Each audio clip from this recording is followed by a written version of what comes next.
My name is Hakan Ludvigson, so I'm CEO and co-founder at Eliq. We're a software company in the energy space, and we help utilities and banks and other businesses build products for their customers to help customers save energy. Welcome to the panel, and I thought we'd start by running a round of introductions. Perhaps Dafar, if you want to go first. Yeah, Dafar Shaban from Scalefocus. We are a software engineering company, and we develop custom software solutions in many fields. One of them is energy and utilities, and we're going to talk here about some of the things that we do in terms of climate tech and decarbonization in general. My name is Hain. I'm happy to be here. EWE, I'm working for EWE, a vertically integrated utility. And yeah, I'm an investment manager. We are investing in all kind of companies that we see a strategic fit to our business. It always has to be both-sided, of course. Strategic touch points. We want to help the companies we invest in, but they also should have some strategically benefit for our operations. And yeah, I'm happy to be on the panel. And yeah. Hello together, I'm Moritz Engelmann. I'm investment professional from Bloomberg Group. We are a family office from Frankfurt, investing venture capital in exciting companies, startups in Series A and Series B financing rounds. On the one side, on the other side, we also buy small and medium-priced enterprises from different branches, and very happy to be here and to discuss. Excellent. So today's topic is tracking green energy around the clock, and so I think it's a topic that touches both homes and other parts of the value chain. So I wanted to start by asking each of you what excites you the most. Perhaps we start with you again, Dafar. Around this topic then. Yeah, well, having digital solutions to decarbonize our world is quite exciting. Not only helping businesses drive revenue up, but yeah, having the end result in terms of lower carbon impact on businesses. This is really exciting on our end. Should I go next? Maybe. Yeah, I mean, what excites me the most, I mean, of course, we are in a transition in the energy world, and we have been discussing that on many panels here and many talks, that the transition to renewable energies needs flexibility. And on the one hand, of course, we are working with batteries to adapt the supply and demand. But what fascinates me, or what I think is a really important step as well, is the topic demand response, and this also picks a little bit on the topic, how do we track green energy consumption? Because in the end, the demand response will be, I think, a crucial part of having managing the flexibility of the grid, for example, right? Or also having enough supply. And another topic that comes into this and makes the demand response possible is the topic of artificial intelligence, that especially with demand response, we will be able to see what for which customers we can control the consumption. We can also, through machine learning, for example, we can see patterns, how they consume the energy, and learn by that, and also see how they react on price mechanisms, right? Or how they react on incentivization that is being done by demand response.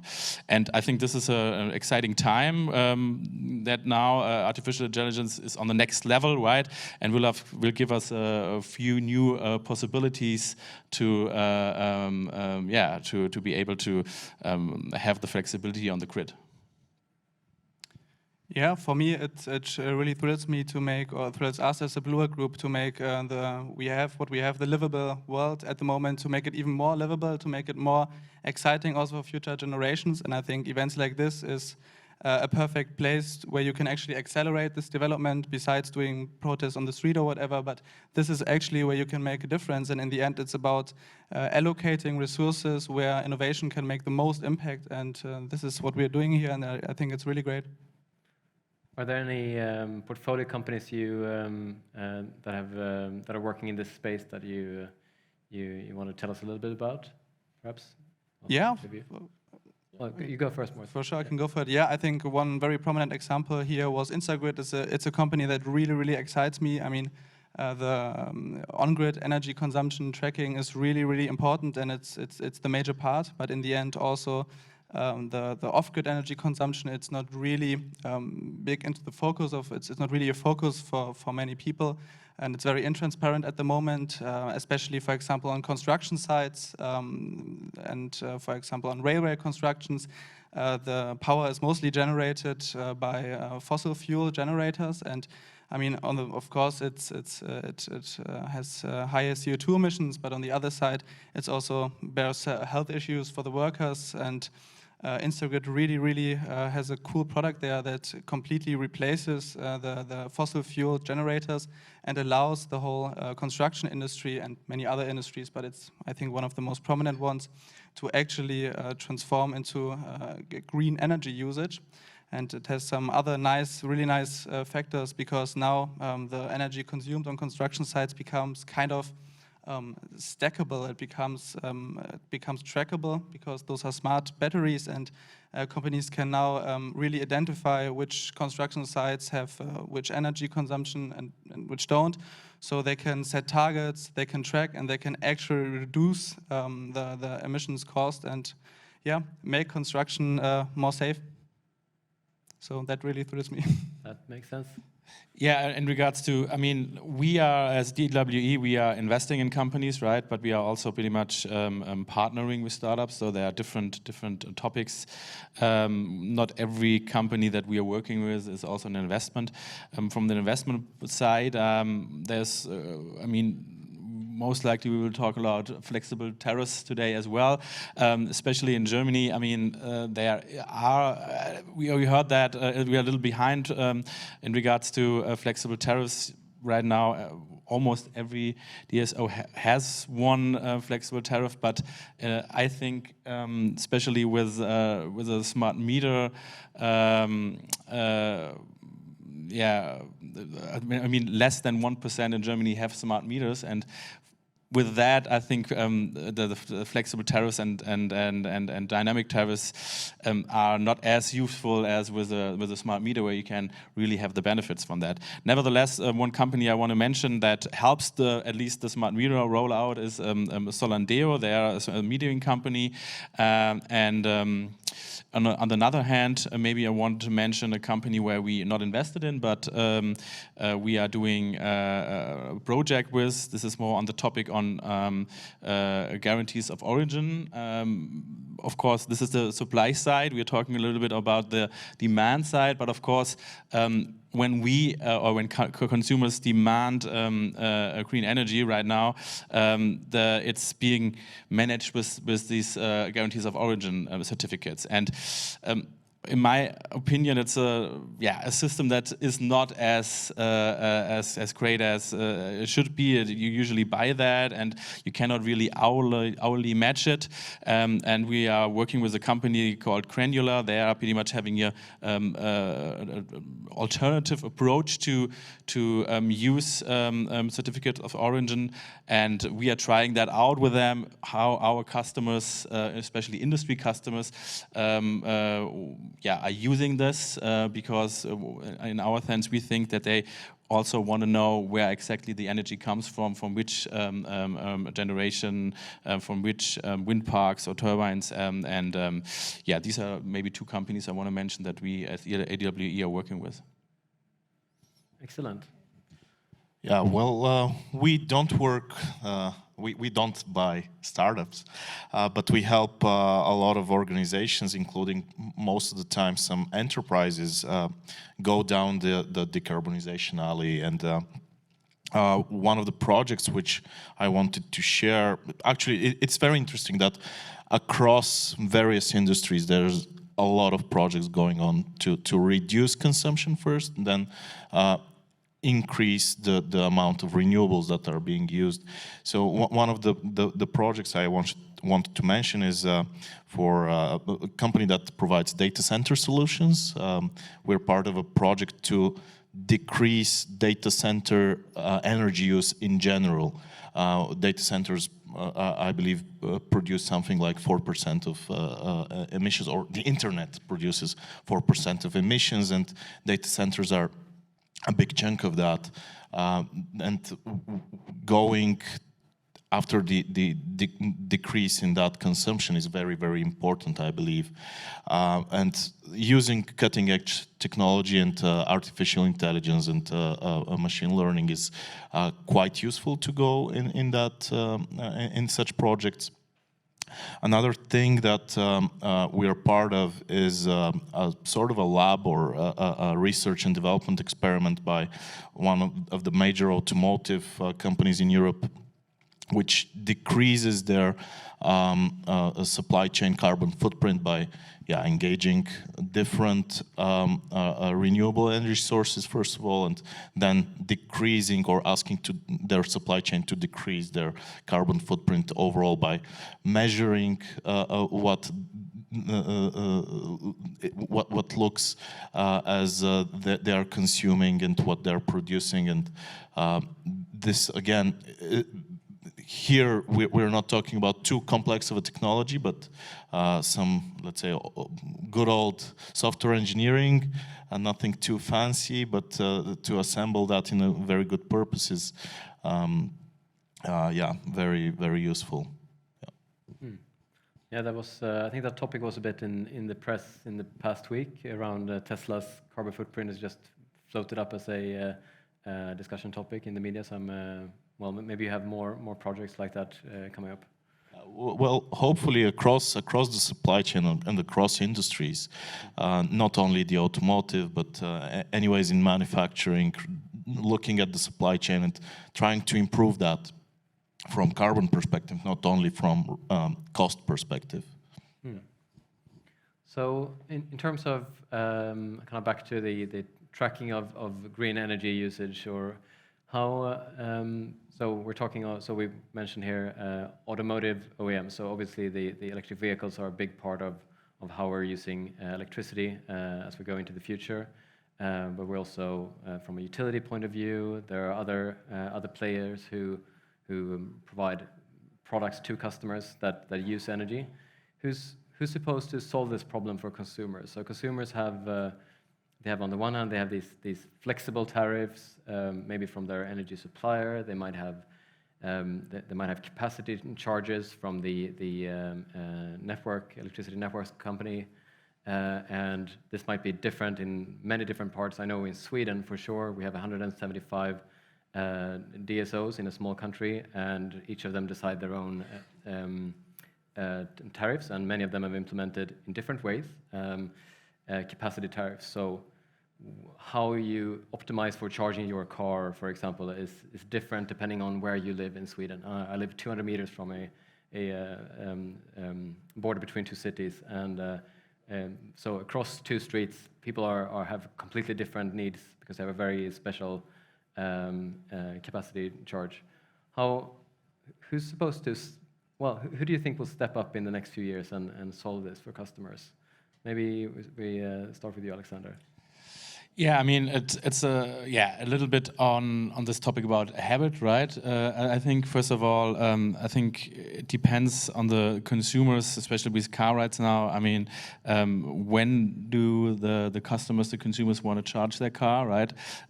Usually that's, I would suppose it's pretty much a pattern there, right? The people use their car to drive to work and they're coming back, and then at night they're charging the car or pretty much acting as a battery. But of course, also on the other side, there is the than the grid topic that I was mentioning, right? So we need, of course, grid stability and seasonal differences. In summertime, we have a lot of energy from the PV generation. In fall, we have a lot of energy from the from the wind turbines. So of course there will be this match. But I think here also being at this conference, I see or hear so many solutions that I think these solutions about the managing this grid and the demand and the flexibilization is pretty much a cooperation between startup solutions that are coming and utilities who are picking them up, maybe integrating them, maybe acquiring the companies, or maybe also partnering with them and to work with them. So yeah, I think there's really a lot of still to come, a lot of solutions, a lot of software solutions, especially what I was mentioning with this AI component, where machine learning will bring a lot of knowledge and a lot of insight how to balance the grid. Yeah, and I think it will be in the end working together. Especially a lot of innovation comes, of course, from startups, because they are, and this is as a utility, as we are also knowing, we are pretty much slower, right? We have our customers, we know what the customers are, but what they want. But of course, startups can be quick at the market, can elaborate solutions very quick, and this is also the reason why EWE as a company is, paying big attention and to these solutions, and we are trying to integrate them. Yeah. Yeah, also to add to that, I think the German market is quite fragmented when it comes to that, and there are a lot of very cool startups, some of them being actually here, who try to solve this issue. And I think it's in the end, network effects will play a major role in there, and there will be a winner in the future. But I think now the cards are still being mixed. Yeah, I would answer this in two ways, in fact. One of them is, again, with one automotive customer of ours. Another project that we are involved with is helping end consumers decide whether to charge or not, and when to charge, depending on pricing and their daily schedules, etc. So this is something that, yeah, it's part of the CX of the OEM.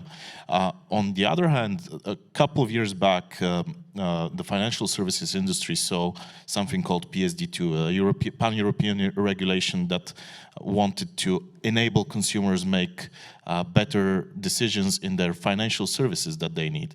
So I'm guessing that something like that is also going down the alley with dynamic tariffs, so that consumers are defended from overspending when it's not necessary, or overburdening the network or the grid, because I don't believe anybody wins out of overconsumption in some hours when there is no green energy. So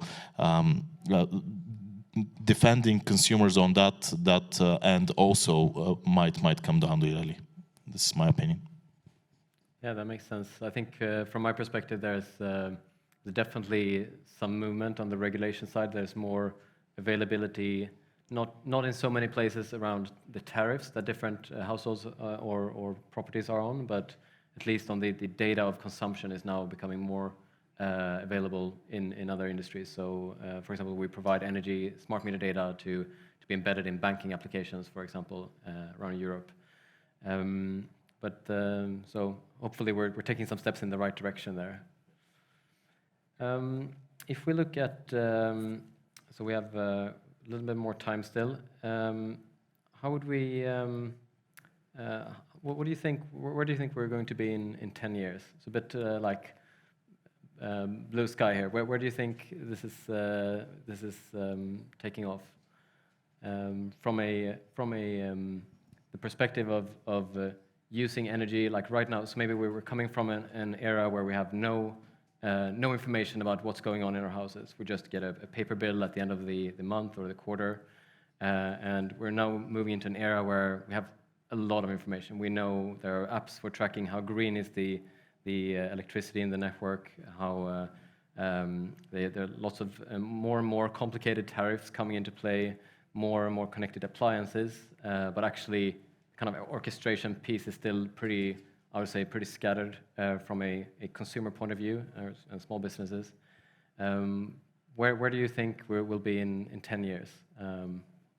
Maybe starting with you, Dafar. Yeah, well, we haven't talked about actually industrial consumers here. So I believe the big impact within what we're going after will be with them, because them decreasing their carbon footprint and increasing their reliability on renewables, and actually some of them investing in renewables will be something that we will see in the short future. We are talking already to manufacturing organizations who talk about energy procurement, so they want to decide whether they will still rely on power, gas supply from external suppliers, or construct their PVs, their wind within their manufacturing.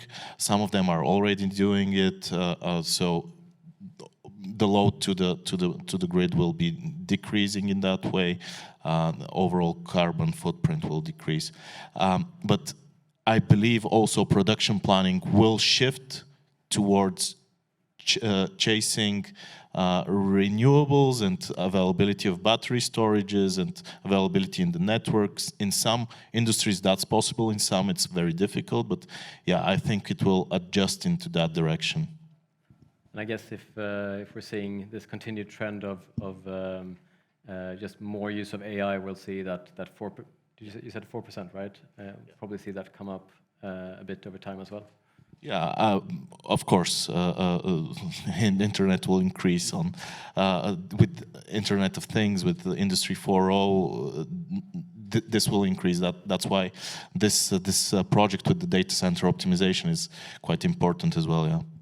So do you think that what we're seeing happen with industrial customers is what's going to happen first, and then it will trickle down to the smaller consumers over time? Yeah, in most countries, industrial consumers pay more at the moment than households, and represent a bigger percentage of consumption, and it will, and they also pay for a carbon footprint, etc. And this will, I believe, lead the way from a financial perspective. First of all, I don't believe that all ESG goals will be simply to reduce carbon emissions, but reduce costs. Yeah. Yeah, maybe. I mean, I'm bad in doing prediction. I don't know if this is the 10 years scenario right now, but I think in general in the residential and consumer part, it will be really automated. You know, I think in the past people really didn't care so much about the energy because it came out of the plug. You know, you had your DSO providing you with your energy, right? Electricity or gas or whatever you have been using. And right now we are in every household right now is like thinking, okay, who's the right provider? How is a flexible tariff? Do I need a PV system and an EV car? So there's a lot of movement right now, and I think it will be more automated, that also these flexible tariffs or this AI does that pretty much for the people. On the other hand, I think what there will be a big challenge and something that I'm also very curious about is how we do this long time storage, or how we solve that, right? So right now we are still in a phase where we have only parts of the energy is produced via renewable energy, right? So but let's say maybe in 10 or 15 years it will be almost 100%. So what do we do with the winter months, especially in a fully electrified world, right? So especially in Germany, we still have a lot of gas heatings, right? So we have this heat pump rollout. So in wintertime, there will be an enormous need for electric power, but yeah, usually there's less sun, right, in winter, so we need to have these a long time storage, this seasonal storage. So will that be hydrogen? I don't know. Right now, I think it's highly inefficient to do that, to produce out of electricity hydrogen and back again. But there are some solutions out there, I think, also discussed on that. So some solution will there be for that. So for sure we will have these long-term storage solutions. And another topic that I think will be definitely there is the topic of energy communities. So especially, I mean, there is this directive from the European Union that is, again, Germany is very slow on that, right? There is no real law or something like in place. I think the southern European countries are a little bit quicker, and they will come. And also for us as EWE, as a utility, of course, we also ask us this question: where is the role of a utility there? You know, what will a utility be? Because pretty much, it's for me, this energy communities is more something. Everything is there, right? Already, and an energy community is just like a community doing that. All these things, right, with balancing and production in a small scale. So we need to have that connected. We need to have pretty much a backbone system. And yeah, I think in 10 years we will see a lot more energy communities, so decentralized really, and some energy hubs also. So and this will also change the whole pretty much environment. Yeah. Yeah, I would like to share some perspective on our bakery companies, especially. We have very different, 7 different bakery companies across Germany. They all have their own production sites. They are, I would say, medium-sized. And in the optimum case, everything would be smart and it would be fully IoT and smart production sites. However, they are not, and it doesn't really work because they are medium-sized. So a very cool way we found, we're now looking at software on how to actually take all the processes and digitalize them to kind of build a digital twin, so that we can find out for what production output, for what production need, so to say, what input is needed, and then we can find the energy consumption, or we can find out what energy consumption is actually needed. Actually, as it's a bit of a game of the numbers, we can pretty much forecast the demand pretty well. So this is a way on how we can predict the energy consumption needed very well. And what's really cool about it that is we can compare that across our different production sites. So I think this is a way, and we can track the green energy consumption and then reduce it per without the actual need to integrate IoT sensors and to make the factories really smart. So I think this is a very, very good way to get to there in 10 years. That makes sense. And interested about the energy communities piece. So we haven't actually discussed that so much during this conference, but it's starting to gain some real momentum, I think, around Europe. Certainly from my own experience. So I since last year I have PV. I bought a heat pump in January. It's always like very frustrating to see that. Well, we even had negative electricity prices in this winter in Sweden. So some hours I know I'm paying to be producing electricity. So I should be sending it to my neighbor or something. But could you share something on how do you see the progress on that? Is it regulation blocking this from actually taking off in Germany, Alexander, or? I mean, it's not. I wouldn't say it's regulating blocking. It's just like the framework and the regulations are not there. Yeah, I mean they're just like not in place. They don't make it possible, right? And of course, every energy community. I mean, it's like. Energy community is a little bit a buzzword, right? Because I mean, there could be a few houses being an energy community, and could be also maybe a village, So and somehow you also need, of course, some external grid connection, right? To in this case. With your case, if the energy community is, for example, producing more energy than they need to get rid of it if they don't have a battery and the battery is full, whatever. So I think what we need is from the governments, of course, some rules are taking into place, and also maybe also the willingness also from the users to found these kind of communities, right? Because it always has to be a start on that. Yeah. Good point. Yeah, I believe a lot of education needs to happen first, and the regulation, of course, will block it, at least back home when in Bulgaria we still cannot connect to the grid without paying to the government. So, yeah, informing people, educating is at the early stage and understanding the return on investment better, and then the regulation, I believe, will unblock things. That makes sense. And I think we're right on time. So just want to say thanks to all three of you for joining us today. Thank you. Thanks a lot. Thank you.